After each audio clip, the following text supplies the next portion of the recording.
Sup, fuckers? Val here. I'm with Beck, who's recording. Say hi, Beck. Hi. I wanted to do a quick cooking video for you guys because Lil won't stop bugging me about it, and it's fucking annoying. So here we go. Tonight we're doing a chicken, mushroom, and spinach crepe with Hollandaise sauce, and we're going to go through the steps one by one. So if you decide to do it yourself, you can go back and look to see what I've done. So we're going to start by breaking down whole chicken thighs. Because if you buy boneless, skinless chicken thighs, you're a fucking moron.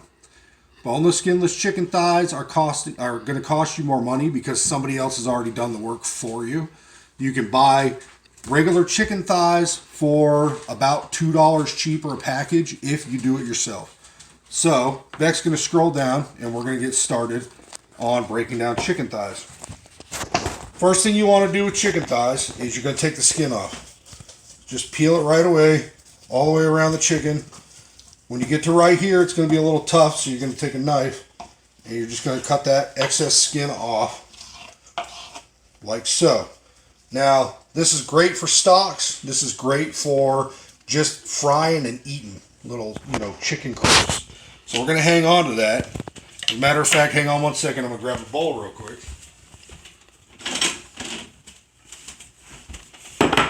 We're going to hang on to these chicken skins. We're going to use them later.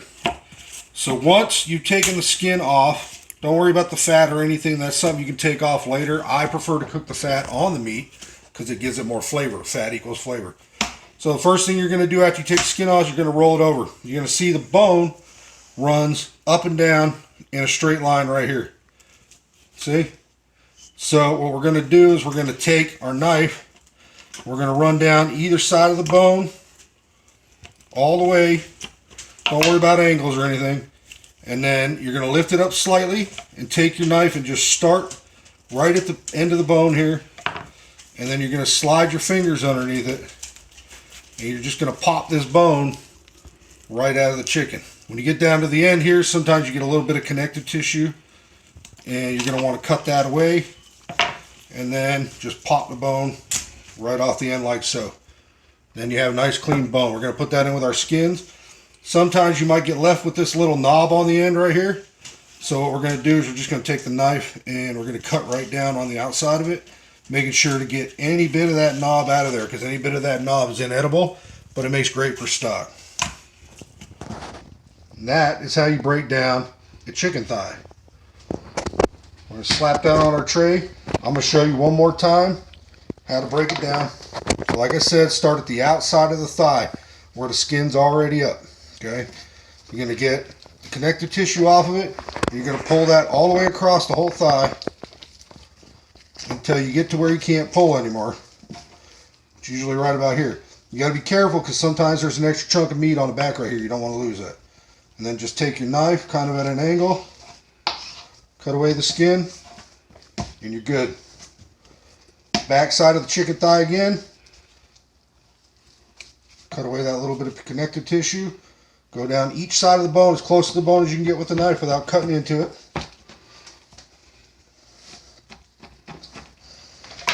And then you're just going to pinch your fingers between the bone and the meat and pull it right away.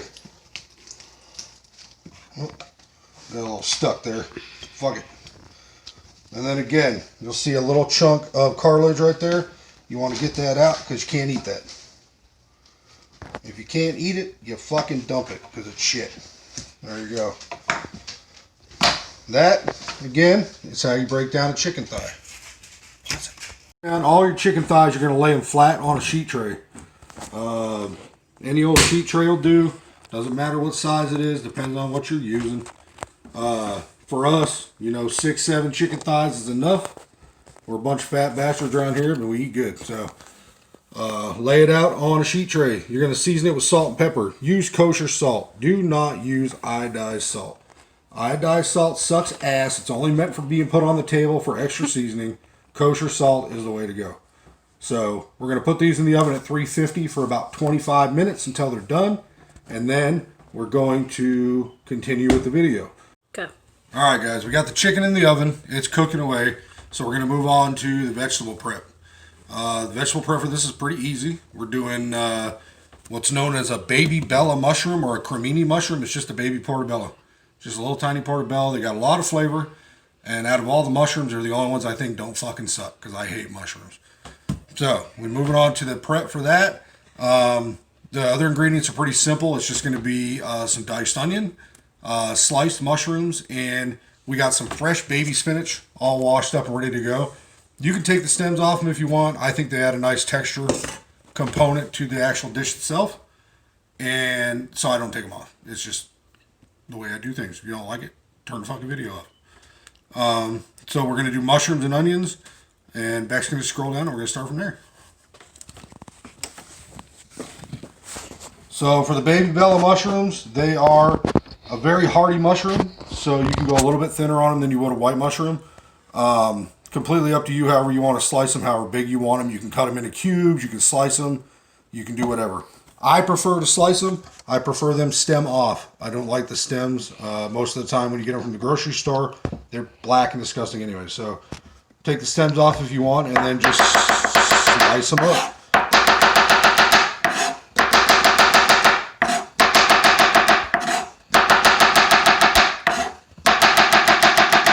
Make sure if you're going to slice them though, that you try to keep your slices as even as possible. Like we got some that are a little bit thicker, but for the most part the slices are relatively the same size. And the reason you want to keep them the same size is that thinner ones are going to cook faster than the thicker ones.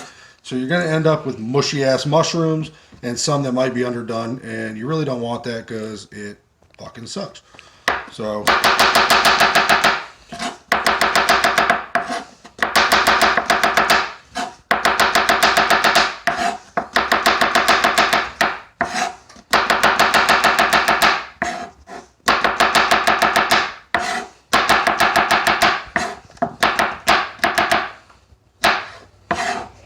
fuck that one up.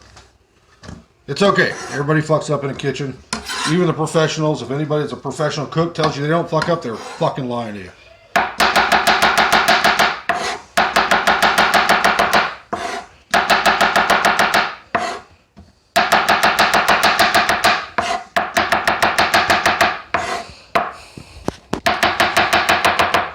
Alright.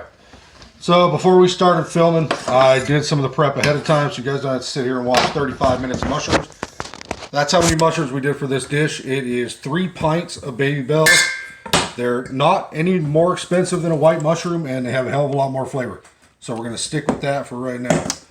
Now we're going to do up some onions. I'll show you the way I like to do onions. You can do them however the fuck you want for all I care. But we're going to just take the tops off of the onions like so. We're going to turn it over and we're going to split it right through the root. The reason I split it through the root is because the next steps that I take to peel and chop an onion, it makes it easier to hold the onion together so it doesn't fall apart on you. So once you got it done on the root, it's like that, right? So what you're going to do is you're going to take your knife, your onion standing upright. You're going to make a slit right through the center here, all the way back to that root. You're going to flip the onion back on its side. And you're going to slice it just before that root. Now the whole onion's held together. Now you can get perfect small dices by going the other direction without all the extra work of breaking it down into slices and dicing it up yourself. It's a lot easier, takes less time. Don't worry about the other mess on the board from the other vegetables because it's all going in the same dish. This ain't fucking Food Network, so if you don't like it, again, shut the fucking video off. So, all the way back to the root. Slice it, opposite direction, bring it down through. Sometimes you get left with that little bit on the end there, just fucking chop it up. It ain't no big deal. Shit happens.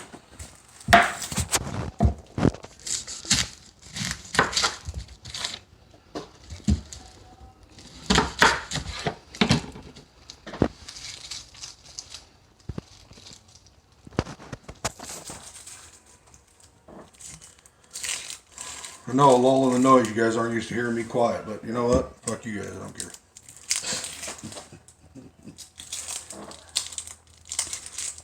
Beck's sitting behind the camera trying not to cry from the onions. She's a big vagina. Sometimes you get your onions are a little bit bigger. You can go down through twice to get the same amount of dice or the same size dice.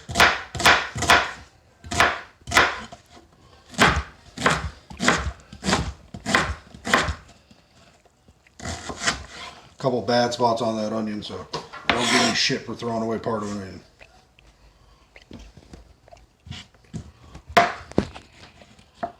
Oh, that was slippery little fucker. Now you're doing this standing up onion thing, don't cut yourself and then blame me because you cut yourself for being a dumbass.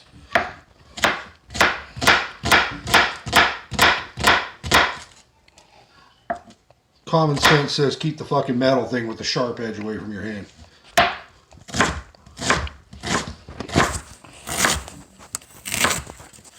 Alright.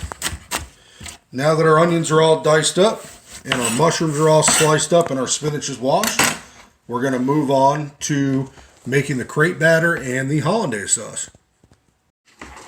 Alright, so our next step, we're going to make hollandaise sauce.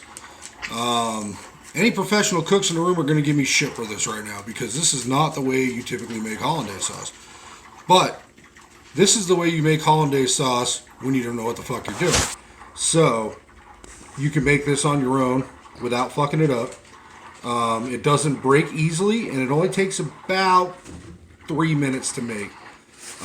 First thing you want to do is you want to get a cup that's 2 full sticks of real butter. I cannot stress real butter enough. Do not use margarine for this. It will suck, it won't taste good, and it is going to be just a complete shit product.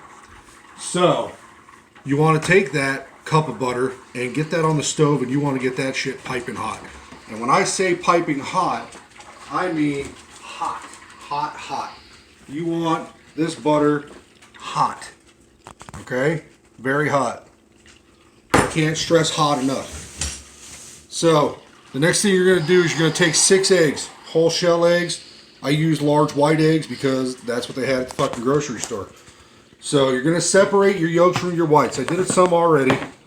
We've got, right here, we got 4 egg yolks, 4 egg whites. You don't want to waste your whites, so I always crack my whites into a Tupperware container with a tight-fitting lid. Before I put them away, I'll put a piece of plastic wrap over them, snap the lid on, and this will make a hell of a frittata tomorrow, or it'll make something good in a couple of days. Don't leave them in the fridge for too long because they'll go bad. So, to separate out the eggs, you're going to crack your egg. Always do it on a flat surface, never on an edge, or you'll leave shells all up in your eggs. And you're going to just want to slide that white off of there as best you can. And then you transfer it to the other one. Make sure you get all the whites. Drizzle it out of the shell. And once you have all the white off, just plop that right in your bowl. You're going to do that 6 times. 6. This recipe for this is very simple, but at the same time, oh look, I fucked that one all up. It's very simple, but you want to follow the ingredient measurements on this exactly, or it's not going to come out right. I'll coax that white off of there. That white is stuck. It does not want to come off. Oh, look, there it goes. I lost a little bit of yolk, but at least I'm not going to need any whites in there. So, let me rinse my hands off real quick.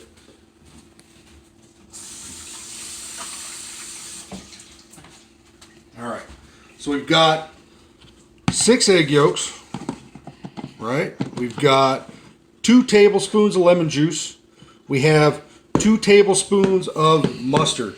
You can use any kind of mustard you want. I prefer to use whole grain, old world styled mustard. It has the best flavor, the least vinegar content, and it actually tastes like mustard. It's a whole seed mustard.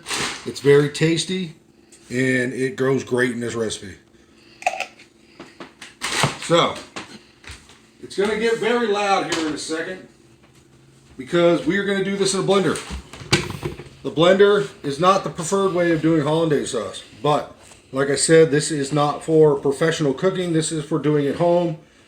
So, fuck the professional cooks, okay? If they don't like the way you do it, they don't have to eat it. They can eat shit and kill themselves. So, out of my big old messy drawer, I'm going to take this rubber spatula here. We're going to put 6 egg yolks into the blender.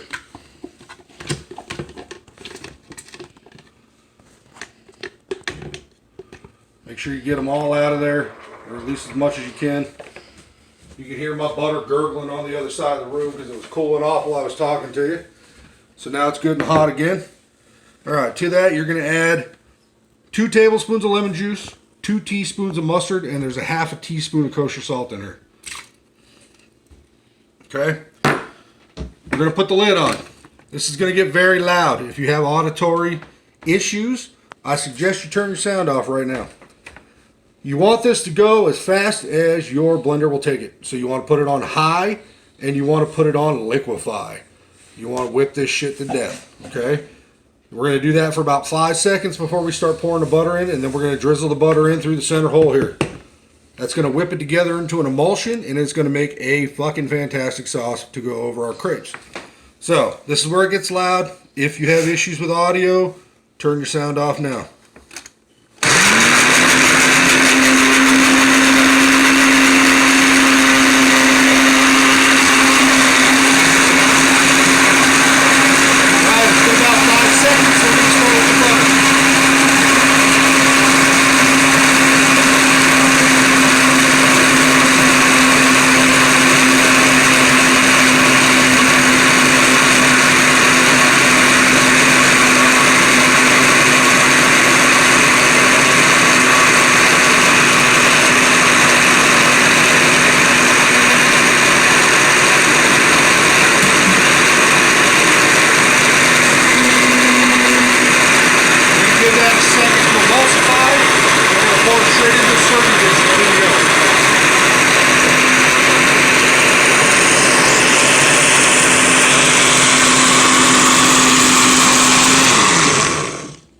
See how easy that was?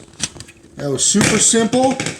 And we have a nice, beautiful hollandaise sauce that is ready to go without the mess of standing there staring at egg yolks on a burner for 10 minutes. Oh, that's a short-handed one. I don't need that. Where'd that one go? I just had it. It's right here. Give that a quick rinse off just to get the egg yolks off it. Now here is your finished product.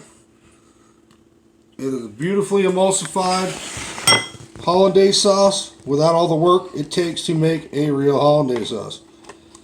It's delicious, it's buttery, it's mustardy, it has a fantastic flavor, and it's going to go beautiful over our crepes. So we're going to move on to making the crepe batter and making the crepes. Alright, so we're moving on to the crepes now. I've got everything laid out here, but I'll let you know what all I got, and that way you can mix it the right way. We're going to start with our wet ingredients, and we're going to fold in the dry, which is ass backwards from the way a lot of people do it, but the way I like to do it. So, in this measuring pitcher here, I've got 1 1/4 cups of milk and 1 1/4 cups of water. We're going to put that in our mixing bowl. To that, we are going to add 5 whole eggs. And we're going to add a 1/4 cup of butter. Same Food Network, so you get to see the dirty dishes. Bring all that together in the bowl.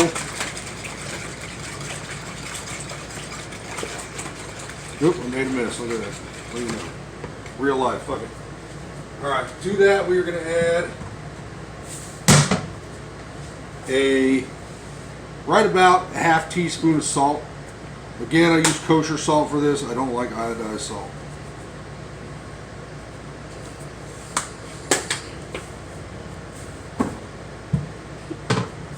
Alright, so you got everything in here. And now we're going to add our dry, which is just all-purpose flour. There's 2.5 cups of AP flour. Just straight up flour. Nothing, no cake flour, nothing like that. Add that straight into your wet. And just mix it until it's done. Until it all comes together. If it looks a little bit thicker than it shouldn't look too thick. It should be thin pancake batter consistency. But you definitely want to make sure you mix it well. You don't want a bunch of lumps and stuff in there because it's going to mess up the crepe once it hits the pan. And you don't want that.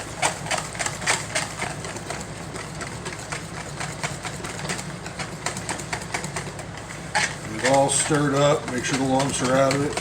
You can use an electric mixer for this. I prefer to do it by hand personally, but that's just my way of doing stuff. You're not going to get every lump out of there without an electric mixer, and that's okay because you ain't cooking for show, you're cooking for home.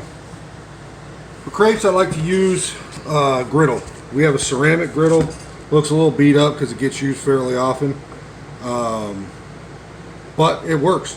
We turn the heat to 300 degrees to start, and we may have to turn it down if it's too hot when the first crepes hit. For this, you're going to want a thin spatula. I like a fish spatula. It's very thin. You get up under edges without ripping stuff up. All right, to the skillet, we're going to take a brush with some oil, and we're going to thinly coat the entire skillet with oil. You don't want it to be too much. You just want a nice thin coat, just a resistance, a surface to allow it to slide off. Now, a lot of places are going to use a pitcher to pour crepes. I prefer a ladle. It's just easier to deal with. Your batter's nice and thin.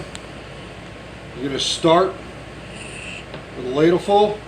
You're going to go right to the skillet, pour towards the center and out. You don't want it too thick, so use the bottom of the ladle just to spread it around until you get a nice thin pancake looking thing. Do the same thing over here. It'll start to cook as you do it, so it'll spread out nice and even. Get it nice and spread out. You make these as big or as small as you want. They're gonna work either way. Depends on what size you want to eat. We're big folks in this house, so we're gonna eat big food. So some of the crepes they're all gonna be different sizes. Don't make it pretty, make it for you. Fucking eat it. You don't gotta worry about how it looks. So as the crepes cook, you're gonna see that the liquid layer on the top starts to disappear. As that starts to disappear, once this whole side sheens like this here, we're going to flip it over and finish cooking it. They should only take about 30 seconds, 45 seconds each on one side as they start to cook through. And then since they're so thin, they're going to cook quickly on both sides. Now that we have it, you can see it slides nicely. You're going to get under it with your fish spatula, flip it right over. The first ones are always ugly. You may have to turn the heat up a little bit if you want a better color on them. These ones are a little bit thicker than I'd like, but it is what it is. Crank our heat up just a little bit. We're going to let these finish cooking on this side so that they're cooked all the way through.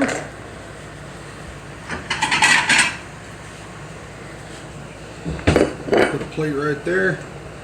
And as soon as these are cooked all the way through, you see the heat added a little bit of color to that one.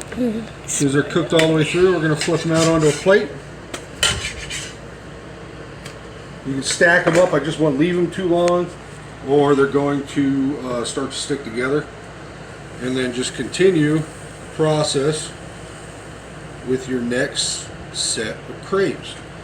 Keep doing this till the bowl's gone, or you decide you're done. This crepe batter will hold in the fridge for a day or two after you make it. You don't want to make it too far ahead because it will set and it will get thicker. As the crepes work, we're going to move on over to the stove and we're going to start doing the filling, which is going to be all the stuff that we put together earlier. And we will start getting the filling done for it, and then everything will be done and we can start plating. Alright guys and girls, now we're going to do the filling for our crepes. As you can see, if my wife will pan over this way a little bit, I have all the ingredients ready on the stove, set to go, right in front of me. So this can go quickly, you can get it done, and people will be impressed by your cooking skill.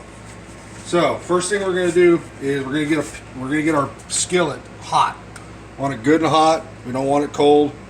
I've had this heating up for a minute. We had some technical issues with the other device we were using, so we are recording on my phone now instead of my wife's, and as soon as I get them all pieced together, it's going to be fine anyway. So we're going to add a little bit of oil to the pan. You can see how hot that pan is already.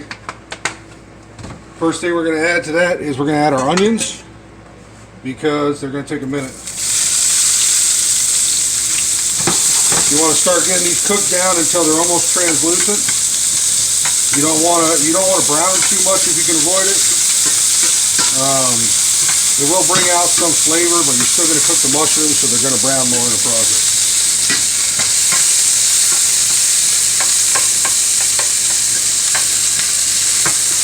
You see they're already starting to brown already because the pan's too high, but so we're going to add our mushrooms to that mix.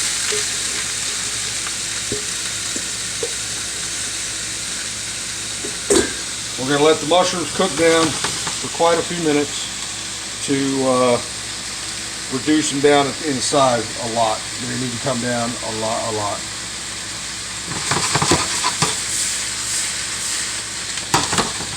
Clean food everywhere. It's a good time. We'll have fun with it. To that, to help in the cooking down process, we're going to add some kosher salt. I buy Morton kosher salt. It's in a big ass container because the box got wet and we fucked it up. So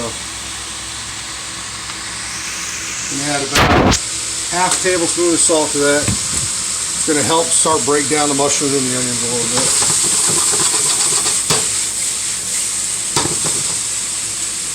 Some of your mushrooms might be stuck together. Break them over the spatula.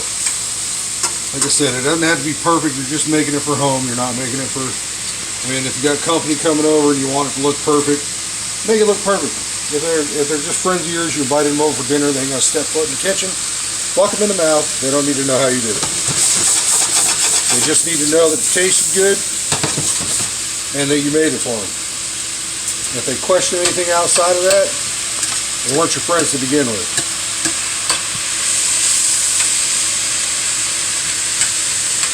You can see the mushrooms and the onions are starting to come down in size already. As full as that pan was, it's only about half full now. Well, 2/3 full.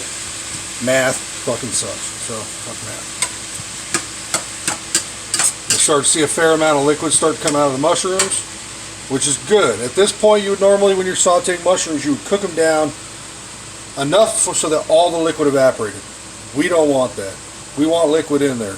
We want everything nice and juicy, so when it goes into the crepe, it doesn't dry out. You don't want it to be just a shitty, dry mess. It shouldn't be because we use chicken thighs, but I digress. We are going to keep some of that liquid in there. It's going to retain some of the mushroom and the onion flavor in the entire dish, and it's going to be good. So in this small dish here, I have kosher salt, I have black pepper, and I have some granulated garlic. We're going to add that to this mixture now. Going to start to season the whole thing. As we mix it all together, you can see the liquid in the bottom of the pan starting to come up.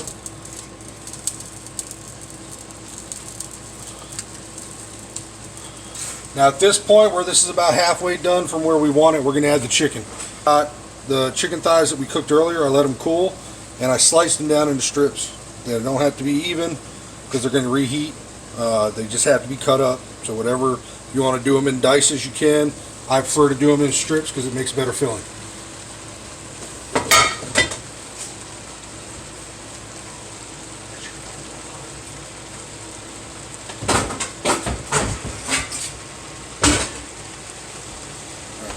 To speed up the heating time of the chicken, we're going to throw a lid on top of that. We're just going to let it sit for a minute.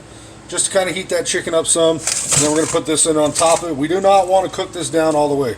We just want to wilt the spinach. We don't want it to start to crisp up. You don't want any extra color to it. You want it nice and bright green. It's going to be fantastic. If you like spinach, you're going to like it fresher anyway. So here's our Hollandaise sauce that we made earlier. I made it a little bit too soon, so we're just reheating it real quick so that it's nice and warm when we get to the dinner part. Take that off the heat.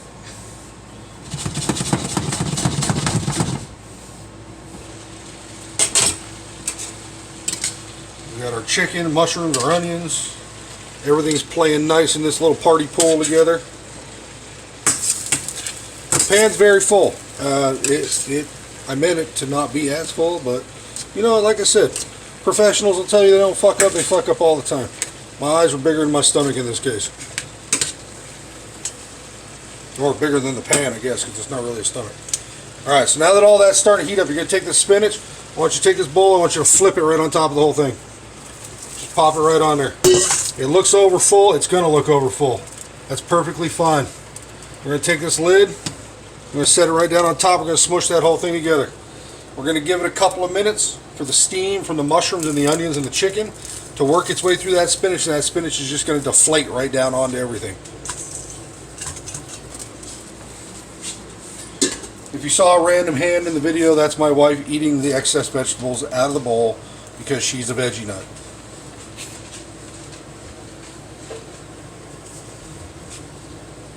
Excuse the noise for a minute, I gotta get some.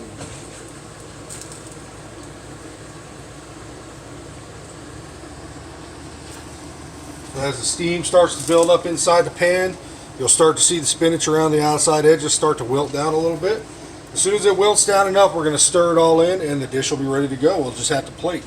That'll take us a couple of minutes and that'll be the end of this godforsaken video.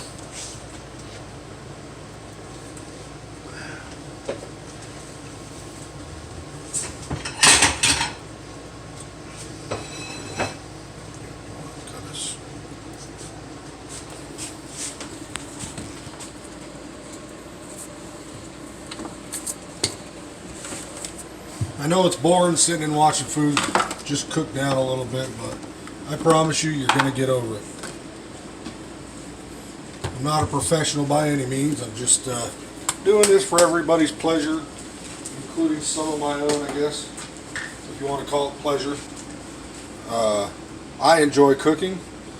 If you enjoy cooking, I'm happy to answer any questions you might have.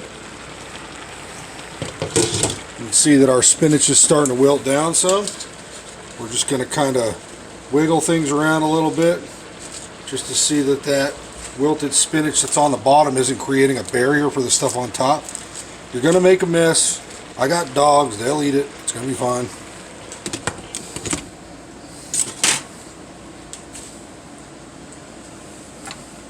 Just going to wilt this down the rest of the way and then we'll move on to plating. Alright guys, followed all the steps. We're at the end now. Now it's time to plate and stuff our big fat faces. So, my wife's going to pan down to the countertop here and we are going to piece together our dish that we made today. We're going to start with our crepes. You can see they came out nice. They're super thin. We're going to take a good sized spoonful of our chicken, mushroom, and spinach mix. And let some of that liquid drain off. We're going to pour it right here in the crepe, and then you're going to roll the crepe top over in until you get down to the other side. And I want the seam side down. You want the seam side down, just like that. We're going to do another one right next to it. Put this one up on top of this one a little bit. We're going to take another spoonful of our mixture, a good healthy spoonful. We're going to put that in the center.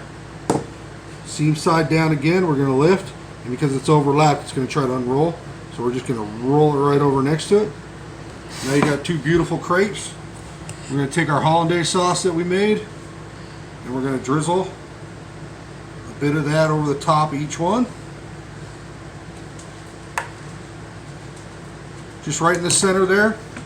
And just for show, if you want to impress your friends or make the dish look good at home, we're going to add just a little bit of paprika to the top, just to give it some color, make it not look so plain on the plate, and just ups it a little bit. You can add some green onions or parsley to the top of it if you'd like.